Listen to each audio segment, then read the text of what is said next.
everyone. This is your brain coach, Dr. Sunita Punjabi, ABD. We've been having so much fun today recording these videos and answering questions that a lot of people ask. One of the most common questions right now is, how do I protect my mental health during these crazy times? One of the first answers I'm going to tell you: self care. Self care and self care.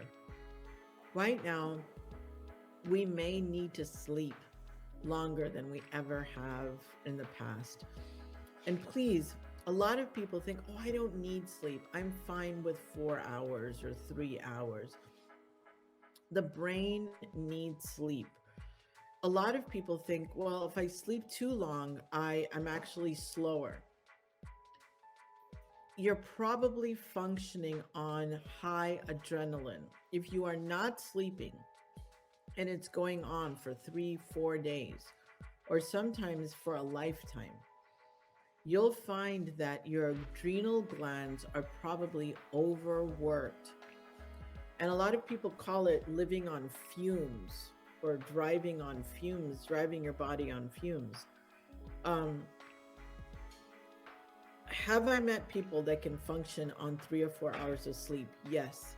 Is it the normal? No, it's not. Please make sure you're getting ample sleep. Now, if your whole life, when you slept more than 3 hours, and I had a client tell me that whenever I sleep more than 3 hours, I'm actually more tired during the day. And they've had this historically, like since they were little kids. Okay, there's an exception. But again, that is not the normal. So please reach out if you have questions about sleep and restorative sleep. What is REM sleep? Why is REM sleep important? Those are all great questions. Please ask us on the chat box or on our website, and we'll answer that. But when people ask me, what do I need to do to protect my brain during these crazy times? Sleep, wellness, self care is really important. And self care can be something as simple as taking a nap or getting a pedicure, getting a manicure, stopping what you're doing and taking some nice deep breaths. We're actually going to make some breathing exercises available on our website. Look for them. Simple things that you can do, nothing real complicated. And just getting oxygen to your brain. A lot of people don't realize, with all the anxiety and the stress that we're experiencing in our world right now, we actually stop breathing. That's right. You don't realize it, but we're not breathing enough, we're not taking a deep enough breath. So we're shallow breathing, it's called, where we really don't take in the oxygen into our lungs, we don't really release it. So a simple thing to do when things are crazy is to take a breath. Now, before you take a breath, what I want you to do is release everything in your lungs. So then when you take a breath in, you're taking in fresh oxygen because you released all the carbon dioxide. So we're going to release all the carbon dioxide.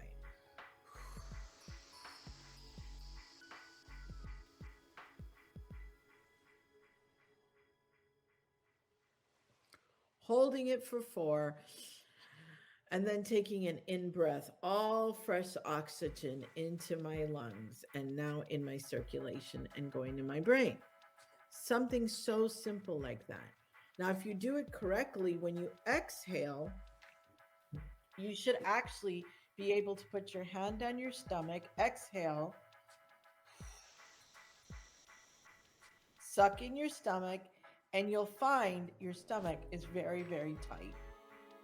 The reason is we've released all the oxygen and we've inhaled. And then when you hold in your stomach, you'll find, this is, by the way, a great exercise for those abs. But when you suck in your stomach, you'll find it's very tight. And that means you've taken that full breath. So breathing is a very simple way to help ourselves be mentally well during these times. Another thing that is so, so powerful, almost as powerful as getting oxygen to your brain, is the practice of gratitude. Something as simple as you pull up to a light, and as soon as you pulled up, instead of being red, it turned green, and you were able to go right away. You could be grateful for a green light. You can be grateful, I really needed a break. And I reached over to the refrigerator and found a chocolate covered almond. Little things, right? Those are the little things that we can be grateful for, little joys. What's really cool is once you start vibrating at the frequency of gratitude, first of all, you cannot hold a depressive thought when you have a gratitude thought. They can't live simultaneously. Isn't that cool? So if you want to let go of anxiety, you want to let go of depression, find something you can be grateful for. Find a few things you can be grateful for. And then go back and look at your situation with gratitude in tow. In other words, with gratitude in your mindset, you're going to find when you look at the situation, things won't look so bleak, and you might find a new possibility for action that wasn't available before. So that's a simple strategy. When the world is going crazy, what can you be grateful for? Another thing that you can do during times of uncertainty and when our world is going crazy, go back to your values. What really matters to you? You know, I look at the things that are happening in politics, and I hear so and so did this, so and so, some politician did that. And to me, politics are important because they affect the quality of life that my family lives. Not even just me, it's about my family's quality of life. That's what really matters to me. So, when I think about my values, when I see things on TV that politicians are doing, I realize that's not really what matters to me. It's the quality of life that might be sacrificed from their decisions. And that hasn't happened yet. So I'm able to realize and get perspective because I know what really matters to me. One of the things that really matters to me, for example, is enjoying a meal with my kids. Cooking a meal with my daughter is really important to me. Now, the price of groceries is going to affect me because I have to buy those groceries to cook the meal. So, when grocery prices go up, as they are right now, it can affect me. But when I think about what really matters to me, which is cooking a meal with my daughter, then I have alternative ways. So we don't have lobster. We might not have that big juicy steak, but we're still going to cook a meal. And the reason that cooking a meal is important is because I want to spend time with my daughter. So we're going to the original commitment. We're going sort of doing a peeling of the onion. What really matters to me? And can I still have that when things are going crazy? What really matters to me? And can I still have that when the price of gas is going up? When the price of groceries are going up? When I have less time than I used to because the traffic is so bad? What really matters to me? And I choose to focus on what matters to me and take action from there. That way, all the craziness, all the who said, she said, doesn't really matter. It doesn't really need to steal my energy, and it doesn't need to steal my attention. What takes my attention is what I really am committed to, and I focus on that.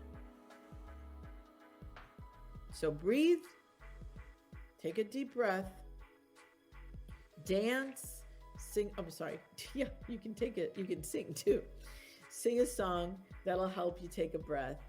You can also remind yourself of your values, but the other thing to do is to be grateful. Can you be grateful? Can you just enjoy what is right about your life and this day, this moment?